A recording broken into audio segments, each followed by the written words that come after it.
राजधानी शिमला के मिडल बाजार में बीते दिनों हुए धमाके के बाद पूरा शिमला शहर दहशत के माहौल में था।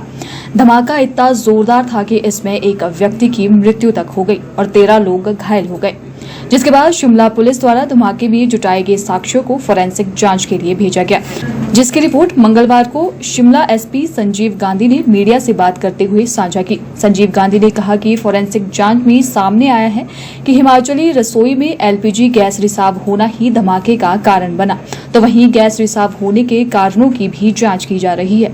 वहीं उन्होंने जनता से अपील करते हुए कहा कि एलपीजी ज्वलनशील गैस है और घरों में इसके प्रयोग में सावधानी बरतने पर खास ध्यान दिया जाना चाहिए। वहीं उन्होंने कहा कि शिमला में चलाए जा रहे खानपान के रेस्टोरेंट का समय समय पर निरीक्षण किया जाना चाहिए। इसके संदर्भ में नगर निगम प्रशासन को पत्र भी भेजा गया है ताकि भविष्य में इस तरह की घटनाएं घटित न हो। ये जो मिडिल बाजार में एक ब्लास्ट की इंसिडेंट रिपोर्ट हुई थी, उसमें हमने एक स्पेशल इन्वेस्टिगेशन टीम को कॉन्स्टिट्यूट किया था, जिसमें forensic expert was and is one of the member. और जो स्पॉट इंस्पेक्शन बिगनिंग में हमने किया था और उसके बाद भी लगातार इन्वेस्टिगेशन की प्रक्रिया को जारी रखा।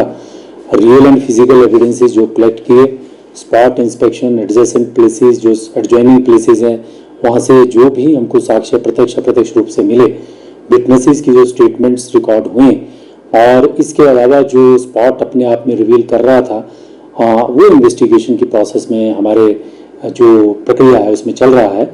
और अभी हमारे पास जो फॉरेंसिक की रिपोर्ट आई है उसमें ये स्पष्ट हुआ है कि ये जो ब्लास्ट हुआ था ये एलपीजी गैस का एक्सप्लोजन था, उसके रिसाव होने की वजह से जो है ये एक्सप्लोजन हुआ।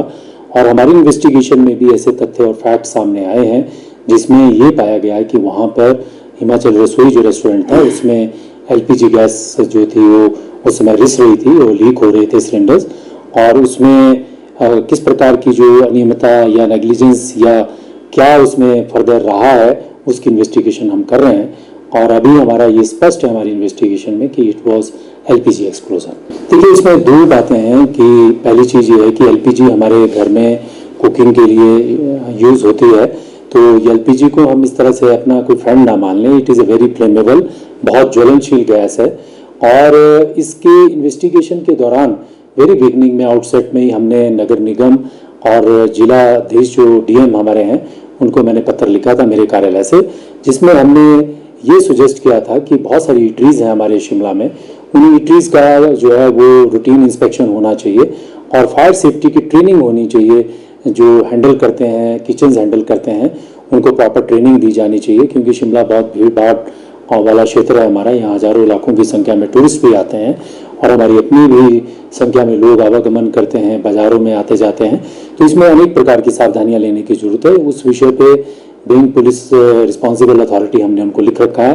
दूसरा, मुझे आम जन से ये आह्वान करना है कि एलपीजी गैस या सिलेंडर्स को लेकर, कमर्शियल सिलेंडर हों या जो हमारे घरेलू यूज़ में होने वाली गैस के सिलेंडर्स हों, उनको लेकर के सावधानी बरतें और उसमें कोई भी लापरवाही बरतने की ज़रूरत नहीं है और उसमें असावधान रहने की ज़रूरत नहीं है, क्योंकि ये बहुत फैटल साबित हो जाती है, बहुत डेडली साबित हो जाती है। इसका जो रिसाव है वो बहुत ज़्यादा जो है फायर कैच कर लेता है और इसका मेल्टिंग पॉइंट ही -43 डिग्री पे है, 85 केल्विन पे है। तो इसी से आइडिया लगा सकते हैं हम कि एलपीजी कितनी वोलेटाइल और कितनी सेंसिटिव गैस है। ये मिक्सचर है बहुत सारे फ्लेमेबल कंपाउंड्स का, तो इसमें हमको पूरी तरह से सावधानी बरतनी चाहिए, एहतियात बरतनी चाहिए और सजग रहना चाहिए। अगर हम सजग रहते हैं, सावधान रहते हैं, तो इस प्रकार की दुर्घटना होने का कोई चांस नहीं रहता है।